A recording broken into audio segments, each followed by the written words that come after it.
And I just want us once again to thank the cast and the crew of Basetrack.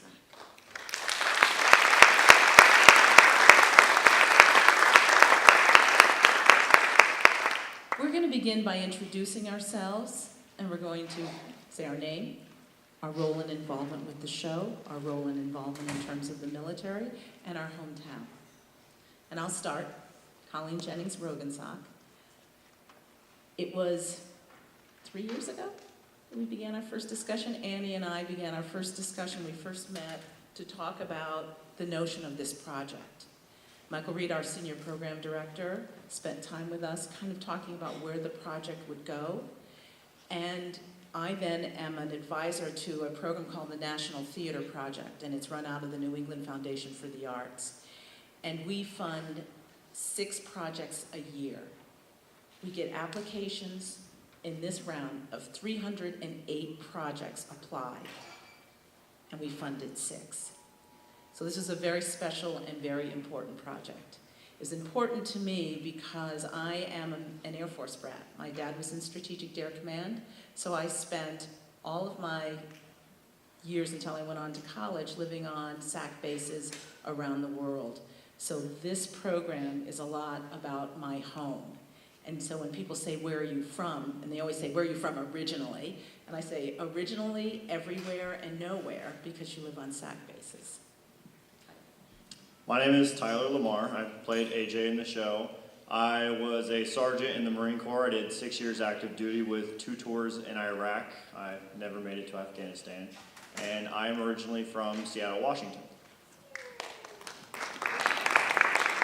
One of the things that was astonishing to us is Tyler and AJ happen to have the same birthday.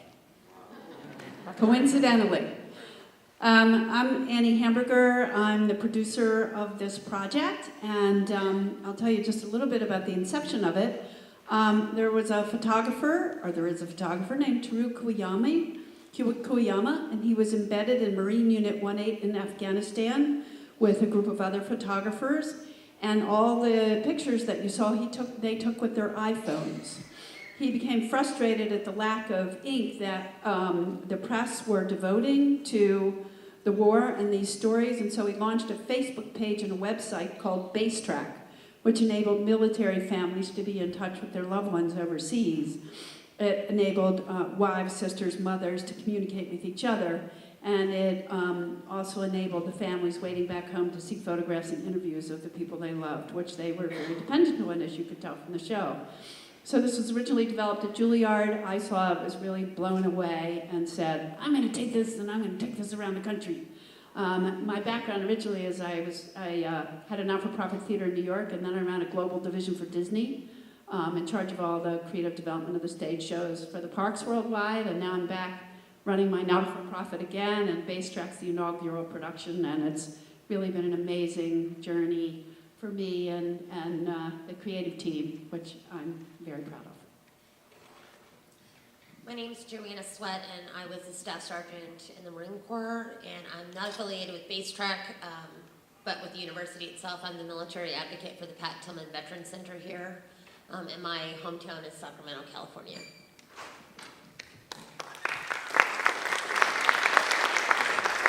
And we have a 5th chair. Paul Cleavage was with us last night, and I saw him earlier tonight, so something must have come up. Paul is actually a returning, did 2 tours of duty in Afghanistan, and is now an ASU student in the in our W.P. Carey business program. So should he show up, he will come and join us here. First question, what did you see and hear in Basetrack that spoke to your experiences? What was truthful? What stuck out? And what specific parts of the stories could you relate to?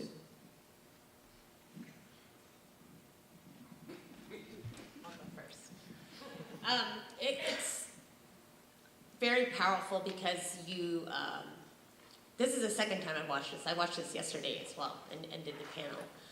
And there were, yesterday when I watched it, a lot of the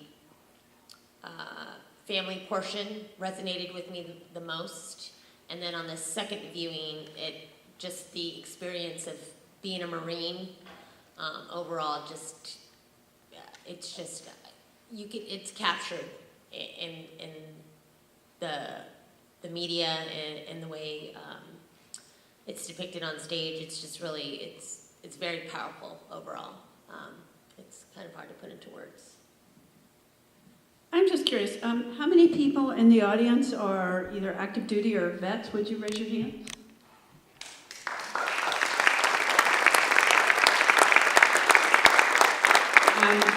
One of the things, it's so great that ASU Gamage provided the support for us to be here. We've been here for 2 weeks on the stage, working through the show.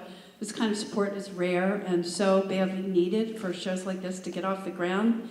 And as we sit here and talk, as the producer, I would really love to hear from you all in the audience how it affected you. So as Colleen goes on, I hope you'll participate. And I would like to just say, watching in particular the character Melissa and the role she played about the family at home, it was a great deal about my life. Because when she said, well, AJ couldn't be there when the baby was born, there were 3 of us and my dad was never there. So my mom ran the household, and there's a saying amongst all military families is that we live in a canoe. And you know, when you're in a canoe, if one person gets out, the canoe is tipped, and it rocks back and forth, and then you have to right it. And then when that person comes back into the canoe is tipped, and you have to right it again. So there was always, particularly when you're in Strategic Dare Command, even if you're stationed on a base, your dad has a temporary change of duty. So you could be stationed on the base and your dad goes, well, I'll be gone for the next 8 or 9 months and we'll see you then. Or in the case of when I was born, I didn't see dad for 2 years. So I was that kid who went, who is this guy? And it was very hard on him. And at the time, I don't remember because I was 2, but I would scream every time he came near me. Whereas my older brother was different. Any man he saw in uniform was his dad. So my mom dealt with walking around on base or going shopping and seeing a man, he's going, oh, it's my dad. And I was like, well, that's not your dad. And it didn't matter what color the guy was, he was in uniform, so he was your dad. Our next question is the whole notion of technology and the use of technology has changed. For those of us who are old brats, there was no cell phone, there was no Skyping, there was not that communication. Can you talk about the importance of that, and is it a good thing or is it a bad thing? And it's for you and it's for Joanne as well. Yeah, I touched on this yesterday. With my experience, the technology, it gives you this instant connection back here to the States, back to your family, which is weird when you're over there because you're in this little microcosm of a world and all of a sudden you have a tangible connection to your old life and everything is still happening back home without you. Life goes on. But it's nice in that you can have that connection, but it can also be frustrating, I guess is the word, because you can't exactly tell your family everything that's going on over there because we have OPSEC issues, which is operational security. You can't tell them, oh, I'm in this area today and this is what happened, because that may get out or that may leak or they may say something that they don't even think is, harmful information, and that could endanger lives.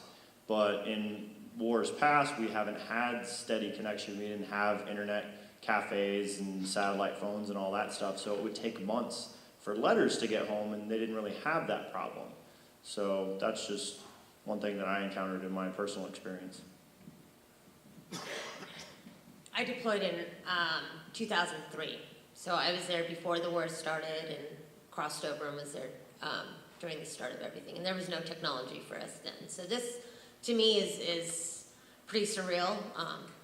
I didn't realize to what level that people were communicating until I was out, and I remember I was working while I was attending school at ASU in retail, and this girl was able to carry her cell phone all the time, and it was because they said that her boyfriend was deployed and could call at any time, and I didn't understand that because I didn't have that opportunity while I was deployed. And we talked about this yesterday, and I thought about it a lot last night when I left here. And I think of my time when I was gone. I barely wrote home. I think my husband sent me a package just because mail took so long. But I don't think I could handle that. I don't think that I would have participated, specifically me being a woman and also being a mom when I left, anytime I left, because I was in comm, so I just was gone all the time, I turned everything off. I became nobody. I didn't become myself again until I came home.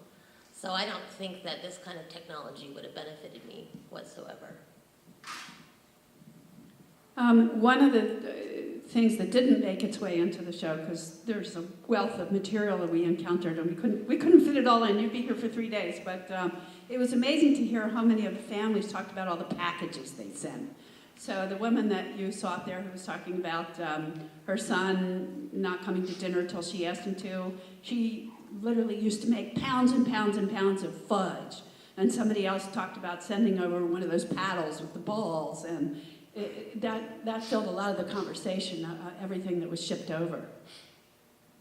Yeah, it's actually really funny because I was deployed over the holidays both times. So I would leave in August and I'd come back in February or March. So every single major fall, winter holiday I was gone for. So the packages would just start rolling in, and these guys would come in with the mail bags and they look like Santa Claus. And we just have food upon food, like fudge, grandma's cookies, and so much food. We had to start having eating contests just to get rid of it quick enough. Because our families are like, oh, they must be missing home for the holidays. We just have to keep sending them more. And we're like, we don't know what to do with all of this stuff. Are there questions out there or comments? Yes, sir. I have one question. It might be very minor, but as a Marine, this is for you, Tyler. In the show, when you said the pride of an infantryman, and you said it's not really recognized among other soldiers, does it bother you to refer to other Marines as soldiers? Did everybody hear that? Does it bother Tyler to know that the pride of the military is the infantry, and since he wasn't in the infantry, does it bother him? No, I think the question was basically the terminology used in that speech is soldier. And the line is, even soldiers who aren't infantrymen